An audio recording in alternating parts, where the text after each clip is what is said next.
Dia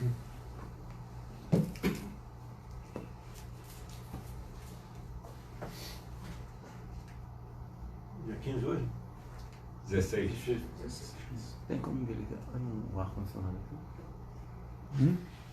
Ligar um pouco.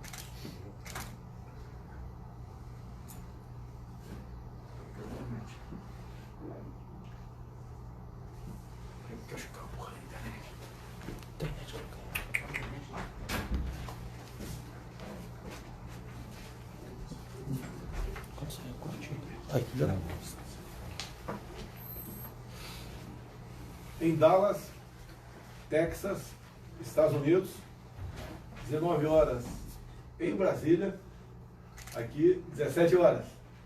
Estou acompanhado aqui do Pedro Guimarães, é o presidente da nossa Caixa Econômica Federal, do Almirante Bento, nosso ministro das Minas e Energia, e da intérprete de Libras, Joyce Porto. Joyce Porto. Você mora aqui, Joyce? Eu moro aqui em Dallas. Tá feliz aqui? Eu estou muito feliz, mas o legal. Brasil é maravilhoso, presidente. Tá indo só de férias para o Brasil? Estou indo de férias agora. Mas com toda certeza, o Brasil melhorando, quem sabe, né? Muita gente pode voltar ao Brasil? Sim, pode voltar com certeza. Já vi que ela é a pessoa, com todo respeito aos demais, né? Mais importante é sempre o Estado, porque ela está dando uma demonstração como um país, um Estado como o Texas, que os impostos estaduais aqui são zero, isso mesmo? Isso mesmo. Os impostos estaduais são zero. Diesel sem ICMS, que maravilha. Olha só, São Paulo, o preço do ICMS do querosene de aviação é o mais baixo do Brasil. Em consequência, grande parte dos voos que saíam do Rio foram sair de São Paulo, porque ao abastecer o avião lá, ele vai ter um custo operacional bem melhor do que qualquer outro estado. Eu sei que o estado é uma situação bastante complicada, tá? Mas vamos chutar aqui. O Acre, por exemplo, estamos aqui com o Cameli, né, estamos acompanhando essa viagem, governador do Acre. Caso ele conseguisse reduzir os impostos estaduais, com toda certeza estaria competindo muita coisa com Rondônia e com os estados ali da região. Quem sabe um dia a gente consiga um governador que a gente sabe que é difícil reduzir impostos porque estão no limite, né? Mas quem sabe um dia. E o exemplo do Texas. Olha só, se eu não me engano, o Texas, o Brasil é a oitava economia do mundo.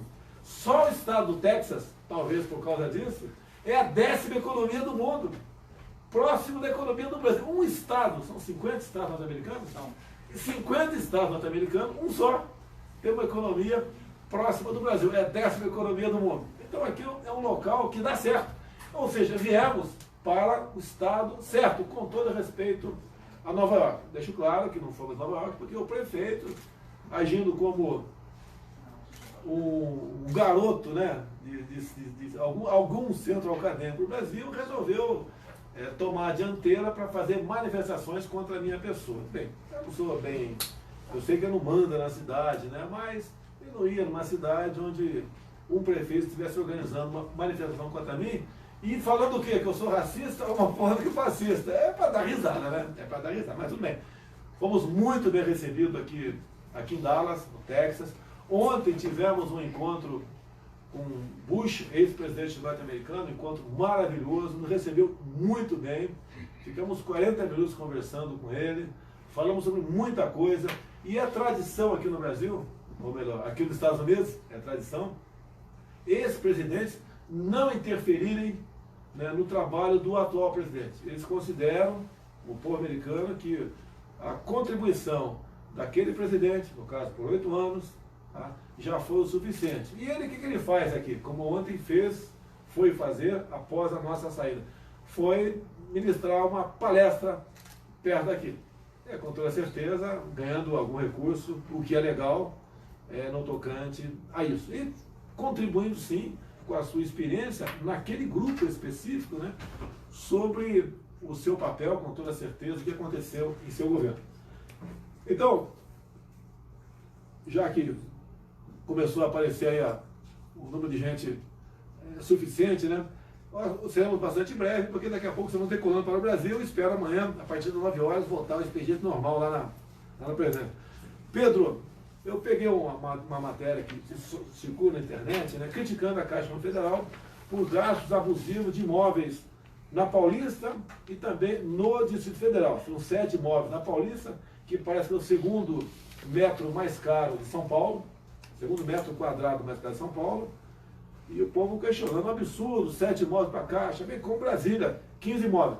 Pedro, esse assunto, o que você vai falar aí? Existem 7, a gente vai para 1 até o final do ano, já devolvemos 1, o prédio fica pronto em outubro, e esse prédio, o metro quadrado é 40% inferior à média do que estão. Então hoje são 7, sim, presidente, já devolvemos 1 e a gente devolve até outubro todos e vai para um prédio só.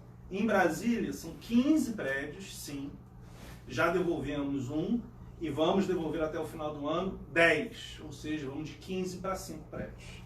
Então, é verdade, obviamente é uma coisa que não faz 15 para 4. Para 5, desculpa. 15 para 5, devolvemos 1, ou seja, uma redução total de 10, tem mais 9 para devolver ainda esse ano. Antes de passar para o ministro aqui das Minas e Energia, a semana que vem está prevista a votação da medida provisória 870, que trata da reestruturação do governo. A gente espera que ela seja aprovada sem alterações. Se tiver, a responsabilidade, não só a responsabilidade, como é um direito do parlamento fazer isso aí. A gente espera que a COAF continue na justiça, a gente espera que nenhum novo ministério seja criado para evitar aumento de despesa, a gente espera que isso aconteça. Agora, deixa bem claro, o parlamento é soberano para alterar ou não, e o que for feito lá, nós respeitaremos do lado de cá. Aproveitar aqui o Almirante Bento, nosso ministro das Minas e Energia. Tivemos encontro hoje com a cúpula da Exxon. Isso. Inclusive, no passado, como é que é o nome da empresa? Esso. Quem tem a minha idade mais ou menos lembra do repórter Esso, preto e branco, né?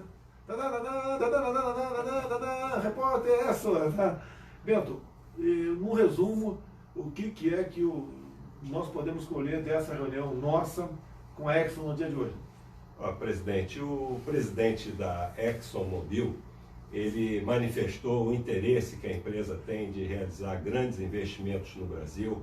A Exxon é a empresa internacional de petróleo e gás, sendo o maior investidor, e ele tem perspectivas com os leilões que nós vamos realizar. Enfatizou que nós temos hoje a melhor área de exploração do mundo, com maior produtividade, e também enfatizou que só com produção é que nós vamos conseguir reduzir o preço do combustível, o preço do gás, para permitir um crescimento econômico sustentável do país.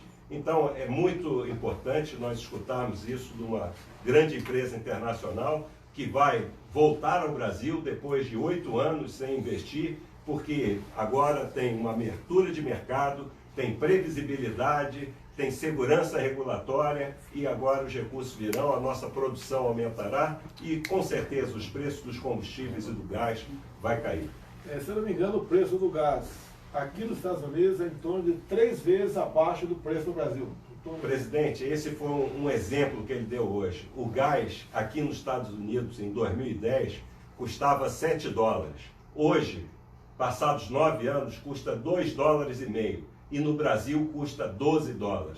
E isso só foi possível com o aumento da produção.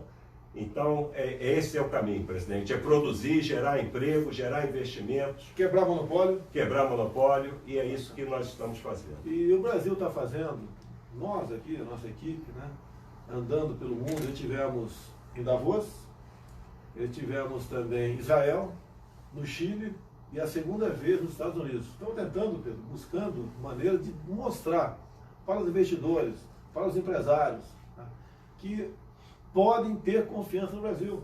Aquele fantasma que estava o tempo todo em nossa frente, de uma possível Venezuela, tendo em vista a questão ideológica, vai deixando de existir. Você vê essa questão não é de greve, né? Essa questão das manifestações no dia de ontem. Não foi uma manifestação pela educação, eu também quero. Nós todos queremos a educação melhor do Brasil. Foi uma manifestação patrocinada por uma minoria de espertalhões do PT, PCdoB, PSOL, PCO, sindicatos, usando a boa-fé de alunos que querem uma educação melhor também, para fazer um ato por Lula livre. Eu acho que levou mais uma paulada agora aqui, mais uma cana para ele, né? Inclusive, parabéns, né, Zé Liceu? Vai curtir umas férias agora em algum presídio federal por aí, né? o TRF acabou de rejeitar o último recurso dele, então espero que seja preso, se já não foi, para que ele cumpra uma pena realmente que ele merece por ter assaltado o nosso Brasil. A própria Petrobras. Tá? Estamos nos Estados Unidos. Um acordo aqui, bastante complexo. A multa de 2,5 bilhões da Petrobras está voltando para o Brasil e pode ser aplicada em algo que não tem a ver com a Petrobras. Tá? Então, pelo que tudo indica, nós devemos levar esse recurso, 2,5 bilhões, com a participação muito ativa da senhora Raquel Dodge, cumprimento nesse momento, para o Ministério da Educação. Eu gostaria de, em parte, até se for possível, levar para o Ministério da Ciência e Tecnologia, que nós temos que investir em pesquisa. Tá? Porque, olha só, o Brasil, a sua economia é baseada no quê? Commodities. O que é commodities, Pedro? Ajuda a gente. O que é commodities? É a tua área? O commodities é o petróleo, é o gás, é o minério, são todas essas, é a soja, tudo isso são A commodities. questão do agronegócio. A questão do agronegócio tem uma sobrevida mais longa, você tratando adequadamente ali a terra agricultável. Mas quando você, por exemplo, explora uma mina e acabou ali o nióbio, olha pessoal, o nióbio, só nós temos, hein? Acabou ali o ferro, magnetita, sei lá o que for, não tem como recompor mais. E se acabar os commodities, a gente vai viver do quê? O Israel vive. Por quê? Investiu em ciência e tecnologia. Nós não investimos. Por isso é uma preocupação. Inovação. Tá certo? Bem, nós temos que pensar no dia de amanhã. Não basta pensar no dia de hoje ou na semana, no mês que vem. No dia de amanhã, que nós podemos sim tirar o Brasil da situação que se encontra. Não é fácil, não é, porque tem esse pessoal, né? Não são os estudantes. A grande maioria foi lá de boa fé, mas foram usados por uma questão política. Lula livre. Ó, só eu não... Se eu tivesse feito aquela barbaridade toda pelo poder, que a roubaria entregava para partidos políticos, por exemplo, NACOS da Petrobras, do BNDES, da sua Caixa Econômica Federal, todos os diretores, você sabe disso, cada diretoria, cada superintendência tinha um político, um partido político que era o tutor, era o dono daquele pedaço. Em consequência, só podia estar acontecendo o de pior nessas instituições. É assim no Banco do Brasil, etc. Mas tudo bem. A questão do Moro no Supremo Tribunal Federal. Quero deixar bem claro, quem me acompanhou ao longo de 4 anos pelo Brasil, eu sempre falava o quê? Que precisamos de alguém no Supremo com o perfil de Sérgio Moro. Isso que ela foi falado. E agora, por exemplo, perguntaram para mim, se tivesse que indicar hoje alguém para o Supremo, eu indicaria o Moro. Não teve nenhum acordo, nada. Nunca ninguém me viu com o Moro, a não ser muito pelo contrário. Me vi numa imagem no aeroporto, 1 ano e pouco das eleições, onde ele me cumprimenta muito rapidamente e vai embora. A imprensa desceu ali em mim, falou que o Moro me ignorou. Bem, 15 dias depois daquele evento, eu estava na terra de Monsanto, na Paraíba, Piauí, e recebi um telefonema, que chegou para mim do Moro. Pela primeira vez na vida eu conversei com o Sérgio Moro. Ele se desculpou por aquele momento, porque ele diz que a imprensa, e era verdade, né, algo parecido dele com outro político, deram uma conotação enorme, quando estivesse ajudando aquele político, não queria que transparecesse algo parecido naquele momento. Tranquilo, conversando com uns 10 minutos, tudo resolvido, e só vim conversar com o Sérgio Moro depois de eleito presidente da República. E mais um motivo eu tenho, e todo mundo tem, com toda certeza, para elogiar Sérgio Moro. Ele abriu mão, dentro de 22 anos de magistratura. Tinha tranquilo lá, mais há poucos anos, ele se aposentar pelo teto, ia cuidar da vida dele, podia advogar, ministrar palestra, cuidar da vida dele. Ele preferiu abrir mão de 22 anos de magistratura. Então você tem que, realmente, né? Você abriu um ano teu de... Você também tinha mais um ano de almirante e resolveu aí abrir mão. Então, o Sérgio Moro, Almirante Bento, é mais um fator que eu tenho para melhorar, se é que poderia melhorar ainda, mais um conceito que eu tenho de vocês. Deixa eu voltar aqui para o Pedro Guimarães, nosso presidente da Caixa. Primeiro, aquele convite que você me fez na sexta-feira, semana passada, né? Tinha quantos funcionários? 1.500 funcionários trabalhando. Começou 8h30 da manhã, se não me engano. Tá? Então não era hora de expediente ainda não. Não era de expediente. E você me deu a palavra, muito obrigado. E eu falei, eu acho que por 10 minutos certinho, vale a pena você ver na internet esse pronunciamento que eu fiz lá. Fui muito bem recebido e falei, como sempre, né, de improviso, com o coração, para esse seleto público de funcionário da Caixa Federal. E o meu sentimento, Pedro, no passado da Caixa, não era bom. Tem de vista o quê? A politização do presidente, de suas diretorias, superintendências e vice-presidência. Não tinha como dar certo. Fala um pouquinho da parte de cima da Caixa Econômica, quando fala em superintendência, o que você fez, o que você mudou, e se você teve liberdade para fazer o que você achava que tinha que fazer na Caixa. Por determinação do senhor e do ministro Paulo Guedes, eu tive total liberdade, como tenho hoje, e a consequência disso foi que ao redor de 90% dos vice-presidentes, diretores e superintendentes regionais foram trocados. A Caixa tem excelentes profissionais, há um grande envolvimento deles, mas essa troca se deu exatamente pelo que o presidente acabou de dizer. Então hoje nós temos um banco totalmente engajado, aqueles que continuaram foi por mérito, por isenção total política. Então 90% presidente, todos os vice-presidentes, 95% dos diretores, 74% dos superintendentes regionais. E o senhor viu, todos eles estavam realmente, independente de crença, partido político, todo mundo aplaudiu o senhor e ficou muito feliz com sexta-feira. Outro assunto muito importante aqui, né? Sempre a gente ouve falar que os caminhoneiros estão insatisfeitos, né? Acho que tem muita gente satisfeita no Brasil, não são apenas os caminhoneiros. O grande problema deles é falta de frete. Falta de frete. A economia nossa não vai bem, com o presidente a gente não vai enganar ninguém, tá? Reflexo de coisas erradas feitas no passado, né? Mas a gente tem que buscar a solução para isso. A semana que vem, antes do Bento entrar aqui na pauta aqui do cartão do caminhoneiro, eu vou conversar com o presidente Rodrigo Maia, presidente da Câmara dos Deputados, e vou ver se a gente, com um acordo, se manda para o parlamento um projeto de lei ou medida provisória. Trata do quê? Mexe no Código Nacional de Trânsito. O que nós queremos, Pedro? É fazer com que, em vez de você perder a sua carteira com 20 pontos, passe para 40. Alguns vão até reclamar, pô, esse cara quer morte no trânsito. Não, também atende você, motorista. Quem mora, por exemplo, em Niterói, que eu conheço bem, não estou criticando Niterói, não. O povo mesmo botou placa lá no passado, vocês têm ainda. Visite Niterói e ganhe uma multa. Você não tem como não ganhar uma multa indo para Niterói. Se bem que eu não tenho como influenciar nos radares lá dentro de Niterói. Depende do município. Os radares, por exemplo, das estradas estaduais. Depende do governador. O governador Caiado, aqui de Goiás, acabou com a multagem eletrônica em rodovias estaduais. E nós fizemos o quê com o nosso ministro da Infraestrutura, o Tarcísio, né? Não ter mais instalação de novos radares e os contratos que porventura vencerem, não renová-los. Mas esse projeto que nós estamos apresentando, ou medida provisória, além de passar para 40 pontos, tá? Nós queremos esticar, né, a validade da Carteira Nacional de Habilitação, passar de 5 para 10 anos. Isso daí, quem tiver qualquer reclamação, achar que vai dar errado, no nosso Facebook, eu leio muita coisa no Facebook, tá certo? E vocês aí podem opinar. Mas o que nós conseguimos tirar da população é que a grande maioria concorda com os 40 pontos, e bem como a validade da carteira de motorista passar de 5 para 10 anos. Outra coisa que pode ser que mude até lá também é o seguinte, eu acho uma coisa mesmo, você não pode ser punido 2 vezes pela mesma infração. Ou você tem a punição pecuniária, o dinheiro, ou você tem o ponto na carteira. Estamos estudando para ver se devemos acabar de vez com a indústria da multa que existe no Brasil.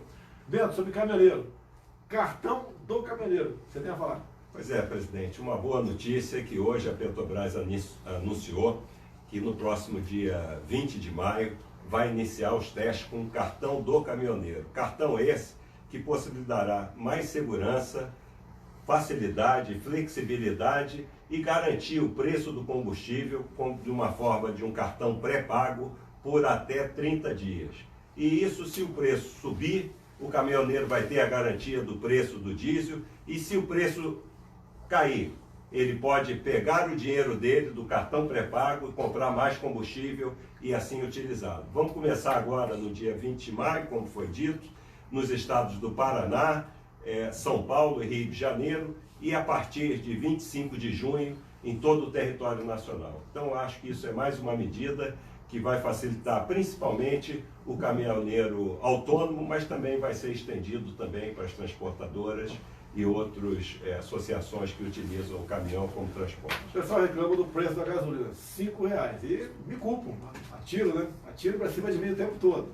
Olha, o preço do combustível é feito lá pela Petrobras. Ele tem a sua política de preço, leva-se em conta o preço do barril de petróleo lá fora, bem como a variação do dólar. Isso. Tá? É lógico, se puder rever isso daí sem prejuízo da empresa, não tem problema nenhum. Às vezes a política pode ter algum equívoco, mas o preço vai cair sim quando nós tivermos maior produção, quando nós não formos dependentes do petróleo, que nós hoje em dia ainda continuamos exportando e importando uma grande quantidade de diesel, gasolina e até etanol. Aproveitar, como se fala em energia, né? Eu já conversei com o Bento, mas a conversa está muito mais avançada com o Ricardo Salles, do meio ambiente. Né? Uma PCH, uma pequena central hidrelétrica. O tempo de uma licença está em torno de 10 anos. 10 anos. Pô, se o cara quer fazer uma PCH, eu acho que 10 anos é um absurdo. Vamos diminuir esse tempo, porque quem fizer uma PCH, com toda certeza vai ter energia para a tua propriedade, geralmente rural, e talvez no raio ali de uns 10 quilômetros, 20, tá? E ajuda na questão da energia do Brasil. Então, outra questão que estamos tratando, e se Deus quiser, vamos ter uma resposta muito boa e breve, para que quem queira ter uma PCH na sua propriedade possa tê-la de forma mais rápida. E outra coisa, só curiosidade, hoje não está aqui o homem do fundo do mar, né? O Seife Filho, que é o nosso aí secretário da pesca, né? Já conversei com ele também. Então, Bento, um hectare 100% de água, né, pode fazer com que se produza por ano de 10 a 15 toneladas de tilápia. Agora eu perguntei para ele, né? Isso aí você soltando a tilápia lá, à vontade. Agora, se você fizer gaiolas, compartilhamento, você multiplica por 10 essa produtividade. Então a questão da PCH não é apenas energia, é alimento. Um país como o nosso não justifica, né, se falar que alguém passe fome com tudo isso que nós temos aqui a nosso dispor. Indo para o encerramento, que já estamos indo para o aeroporto, decolar para o Brasil. Vou abrir a palavra para os dois, queria falar mais alguma coisa. Olha, de novo, essa semana, né, publicou-se que, levando-se em conta o primeiro trimestre do ano passado, comparando com esse, diminuiu em 24% o número de mortes por arma de fogo. Qual é a origem disso? Por que isso aconteceu? Eu não vou entrar muito em detalhe, porque o pessoal vai falar, vai ter alguém para me questionar. Agora, se tivesse aumentado, né, 24%, a culpa seria minha. Agora, nós lá atrás, baixamos o decreto da posse de arma de fogo, que permite você comprar uma arma e tê-la dentro de casa. E nós conseguimos, né, pacificar aquela questão que impedia você comprar arma, que era a comprovação da efetiva necessidade. Ok? E agora, há 10 dias aproximadamente, assinei o decreto que tem a ver com os CACs, colecionador, atirador e caçador. Deixe bem claro que a caça no Brasil nunca foi liberada, pelo que eu sei, né? E da minha parte não vai ser liberada também. A única caça permitida no Brasil, assim mesmo com algumas restrições, é a caça do javali. Eu lembro, Pedro, no ano passado, eu fiz um vídeo nesse sentido, o pessoal tirou a palavra javali fora e estava dizendo que eu queria liberar a caça no Brasil. Foi mais uma dor de cabeça para mim, mas que, graças a Deus, conseguimos contornar isso aí. Então, isso, o que ele faz? Não facilita nada, né? Isso faz justiça com os colecionadores, com os atiradores. Aqui tem um volume muito maior de munição que pode comprar para exercitar esse seu esporte. Deixe bem claro que o estado que mais tem clube de caçadores é Santa Catarina. Qual o estado que tem o menor número de mortes por 100 mil habitantes? Santa Catarina. Qual o que mais tem? Geralmente os estados mais restritivos, que praticamente impede a compra ou a posse, a compra para a posse, né, e para o porte de arma de fogo também. O que nós botamos nesse decreto? Que o homem do campo, você é fazendeiro, você pode ter a posse? Pode, mas nesse decreto não ferimos a lei. Estamos permitindo que todo o perímetro da tua fazenda você possa andar com a sua arma na cintura. Você está dentro da sua propriedade. E o que eu entendo como democrata é que propriedade privada é sagrada. E ponto final. Agora, também Você que podia comprar apenas 50 cartuchos por ano, vai poder comprar 1000. Tá certo?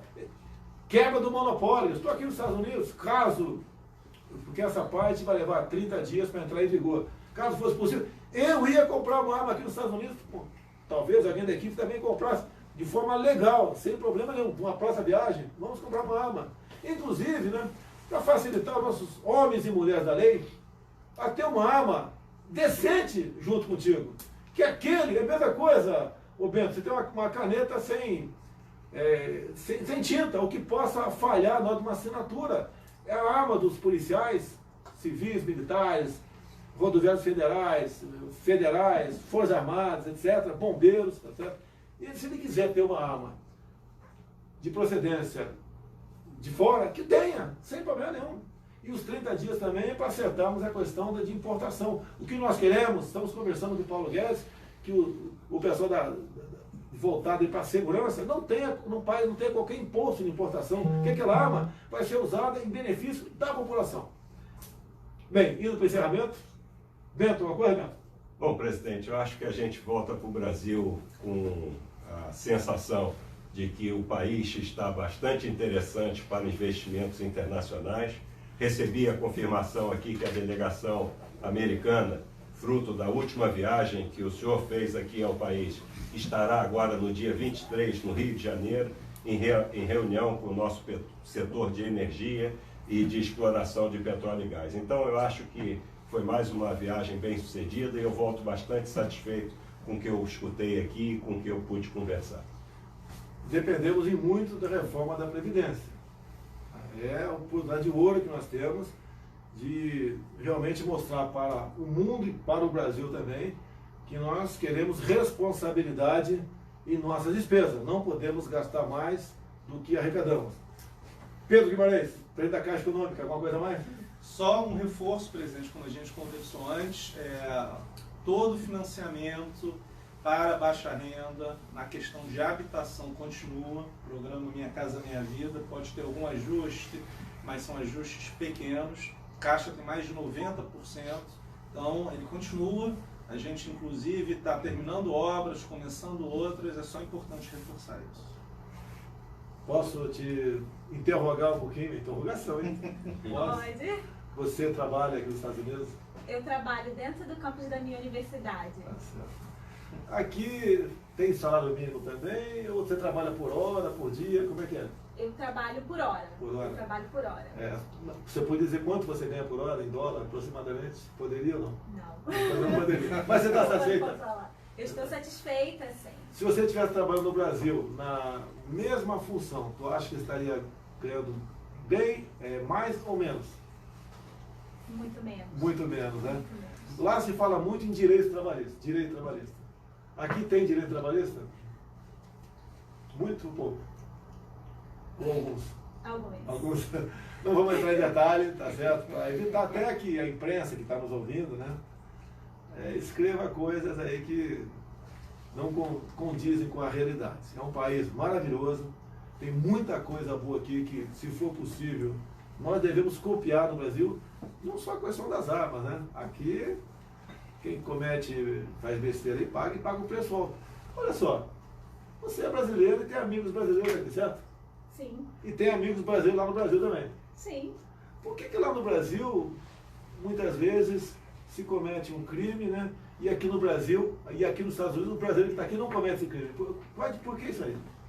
Olha, presidente, eu acho que é só uma questão do que o governo está fazendo hoje.